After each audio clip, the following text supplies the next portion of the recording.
কিছু কিছু ভাই বোনের সম্পর্ক এতটাই মধুর হয়, ভিডিওটা দেখো। ফোন দিছিস কেন তুই? আমার আর ফোন দিবি না, একদম ফোন দিবি না আমার তুই।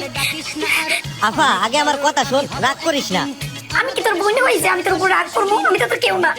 আরে বাবা, তুই তো আমার সব, আমার মা তুই, আমার বোন তুই, তুই আমার সব। আচ্ছা সবই যদি হয় তাহলে ফোন দাস নাকি 2 দিন? আরে শোন, কাজে দূরে গেছিলাম, আমি তো বুঝি নাই যে ওইখানে নেট থাকবো না। আর যদি জানতাম নেট থাকবো না তাহলে তো আমি তোর কইয়ে যাইতাম। তুই জানোস তো আমি কত চিন্তা করছি। সৌদি আরবে তোর যত বন্ধু ছিল আমি সবারই ফোন দিছি। ওরে একজন কইলো যে না তুই ভালো আছস, তুই ঠিক আছস। বোন আর রাগ করিস না। শোন, আমার একটা বন্ধু দেশে যাইবো, তোর কি কি লাগবে ক, আমি পাঠাই দিব। ভাই রে, তোরে বিদেশ পাঠাইছি খালি তোরে প্রতিষ্ঠিত করার লাগা ভাই, আমার কিচ্ছু লাগবে না। হ্যাঁ বুঝছি, তারপরও ক তোর কি লাগবো। আমার খালি তোরে লাগবে ভাই, আমার আর কিচ্ছু লাগবে না। এই কবে গেছস তুই ভাই? তোর লাইগা এই বুকের ভিতরটা খালি হাহাকার করে ভাই। কবে তুই আবি? কবে তোরে আমি একটু জড়াই ধরবো ভাই? খালি তোরে লাগবো ভাই, আমার আর কিচ্ছু লাগবো না, কিচ্ছু না।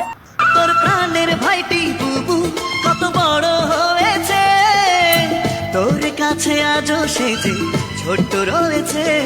আমি কোন চোখেতে দেখি তোকে, শুনবে আমার ভাই।